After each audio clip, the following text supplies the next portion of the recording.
अस्सलाम वालेकुम नाज़रीन, मेरा नाम अली हैदर है और आपका शुक्रगुजार हूँ कि आपने वीडियो देखने के लिए वक्त निकाला। जो ख़बर मैं आपको आज दे रहा हूँ ना, मुझे ये लगता है कि ये अब तक की सबसे बड़ी ख़बर है। हाँ, बड़ी बड़ी ख़बरें आई हैं, जैसे आप यूँ कह लें कि इसराइल गज़ा जंग, इसराइल ईरान जंग, ईरान का इसराइल पर हमला, इसराइल का ईरान पर हमला। ये सब बहुत बड़ी ख़बरें थी दोस्तों, लेकिन इन सब ख़बरों में एक चीज़ माइनस थी, वो नहीं थी, वो थी एटमी जंग का ख़तरा। जो ये खबर है, इसमें एटमी जंग का खतरा नहीं है, इसमें एटमी जंग का ऐलान है, अनाउंसमेंट है। और आज से एक दिन पहले, जब आप मेरी वीडियो देख रहे हैं, उससे एक दिन पहले कह दिया गया था कि अगर ये हुआ, ये है रेड लाइन, अगर ये हुआ तो सीधा एटम बम मारा जाएगा। और ये हो गया है, आज हो गया। अब से 2 घंटे पहले ये खबर आई है दोस्तों। और खबर क्या है? रूस पर हमला हुआ। रूस ने कहा था हमले का मसला नहीं है, अगर उस हमले के पीछे नेटो हुई, अगर उस हमले के पीछे यूरोपीय ममालिक हुए, अगर उस हमले के पीछे अमेरिका हुआ, तो मैं पलट के जवाब दूंगा।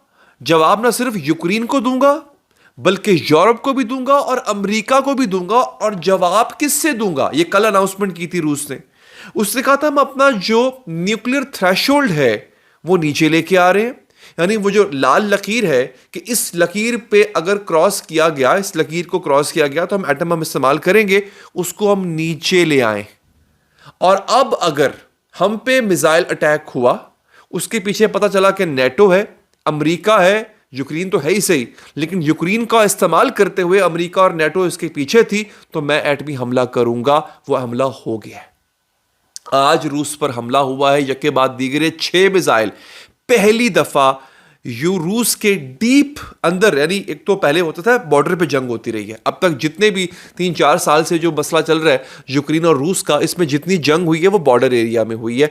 रूस के अंदर यूक्रेन के पास सलाहियत ही नहीं थी कि वो रूस के अंदर वार कर सके। अमेरिका ने अपना हथियार दिया है यूक्रेन को, जिसको वाज़े तौर पे यूक्रेन ने इस्तेमाल किया। रूस के अंदर उसने मिसाइल मारे हैं। कल रूस ने ऐलान किया है, आज इन्होंने मिसाइल मार दिए। ये करना क्या चाह रहे हैं? Are they trying to poke the bear?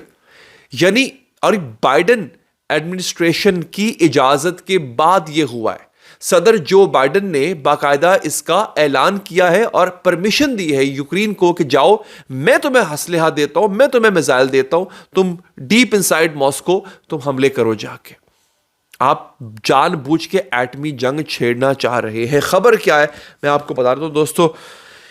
ATACMS ये है अमेरिका का बनाया हुआ हथियार, जो कि उसने यूक्रेन को दिया है, बाकायदा ऐलान करके दिया है। Now that NATO attacked Russia with 6 American ATACMS missiles fired from Ukraine. According to Russian policy and doctrine, it can now attack both Ukraine and NATO with nuclear weapons. रूस ने कल अपनी पॉलिसी का ऐलान कर दिया था, अगर ऐसा हुआ तो मैं वापस जवाब दूंगा, मगर एटमी हथियारों से दूंगा। अब कहा जा रहा है कि जो नेटो फैसिलिटीज हैं उन पे एटम बम का हमला हो सकता है, और यूक्रेन पर तो होगा ही होगा। ये ज़ेलेंस्की जो है ये यूक्रेनियों को मरवाएगा दोस्तों। इसको हर तरफ इसकी जो है वो बाज़गश्त है। होगा क्या? मेरे पास एक यहाँ पे कुछ बड़ी मजे की डिटेल है। इवन BBC ने इसको यूज किया, इस खबर को रिपोर्ट किया है, आप गूगल पे जाके देख सकते हैं। अच्छा, होगा क्या मैं आपको बताता हूं, आप मेरे साथ रहे। एक और खबर ले ले। खबर ये है, ये कहा जा रहा है फॉर द फर्स्ट टाइम, पहली दफा क्रेमलिन यानी रूसी अथॉरिटीज ने ऑर्डर क्या किया? Mass production and deployment of mobile nuclear radiation shelters across parts of Russia. बड़े पैमाने पे तैयारी शुरू कर दी है, मैन्युफैक्चरिंग प्रोडक्शन शुरू कर दी गई है मोबाइल न्यूक्लियर शेल्टर्स, यानी ऐसे बख्तरबंद या ऐसे बंकर जो कि मोबाइल हैं, उनको एक जगह से उठा के दूसरी जगह पे ले जाया जा सकता है। उनकी प्रोडक्शन शुरू कर दी है रूस ने कि अगर उसमें लोग हों और बाहर हमला हो जाए, एटमी हमला हो जाए, तो वो लोग महफूज रहेंगे। एक बंकर 50 लोगों को फैसिलिटेट कर सकता है, 50 लोगों को रख सकता है। The COP-M mobile shelters are capable of withstanding nuclear radiation and shocks and can accommodate more than 50 civilians. ये क्यों कर रहा है रूस? रूस ने बड़े पैमाने पे ये बंकर की बनाने की तैयारी शुरू क्यों कर दी है? क्योंकि डेफिनेटली रूस अगर एटमी हथियार इस्तेमाल करेगा तो सामने से भी एटमी ताकतें ही हैं, वो रूस पर एटमी हमला करेंगी। ये अब देखें ना, अगर इस तरह की चीजें हो रही हैं तो फिर तो खतरा है, फिर तो बहुत बड़ा खतरा है दोस्तों।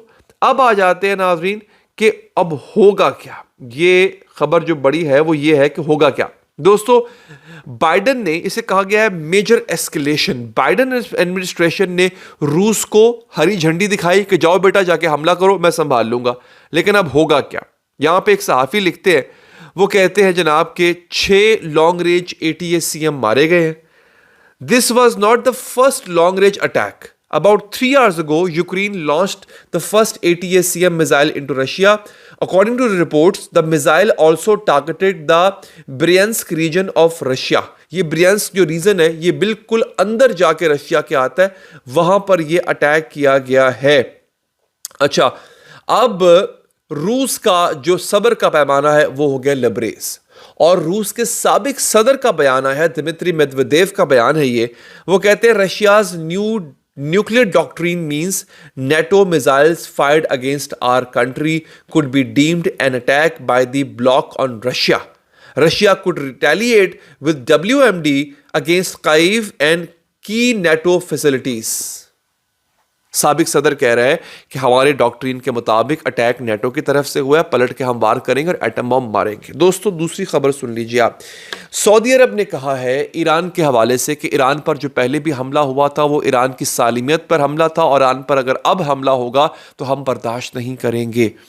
मैंने आपसे कहा था, और मैंने मुतादिद व्लॉग्स बनाए इस पर, अगर आपने चैनल सब्सक्राइब किया, मैंने आपसे कहा था कि मुसलसल सऊदी अथॉरिटीज़ की ईरानी अथॉरिटी से मीटिंग हो रही है। यहाँ तक कि ईरानी प्रेसिडेंट की सऊदी फरवरबा मोहम्मद बिन सलमान से बात हुई है टेलीफोन पे 2 बार। इसका मतलब है कि ईरान और सऊदी अरब मिलकर कुछ पका रहे हैं। दोस्तों ये था, एक दूसरे के अजली दुश्मन थे, अब बगलगीर हो चुके हैं और कह रहे हैं कि हम अब एक दूसरे का दिफा करेंगे और मिलकर करेंगे। ये एक बहुत बहुत बड़ी पेशरफ्त है। आखिरी खबर ले लीजिए, तुर्की भी नेटो का हिस्सा है, पता है आपको। और खबर यह आ रही है कि तुर्की ने नेटो छोड़ने का फैसला कर लिया, क्योंकि तुर्की रूस से लड़ना नहीं चाहता। तुर्की के रूस से बहुत अच्छे ताल्लुकात हैं। रूस ने कहा है कि मैं नेटो पे हमला करूंगा। इसका मतलब है 32 के 32 ममालिक रूस के कब्जे में होंगे, जद में होंगे। तो तुर्की इसका हिस्सा नहीं बनना चाहता। खबर यह है अब तक की अनकंफर्म्ड है, लेकिन यह है कि रूस नेटो की रुकनियत से बाहर निकलना चाहता है। अब तक के लिए इतना ही, मुझे दीजिए इजाजत। अल्लाह निगहबान।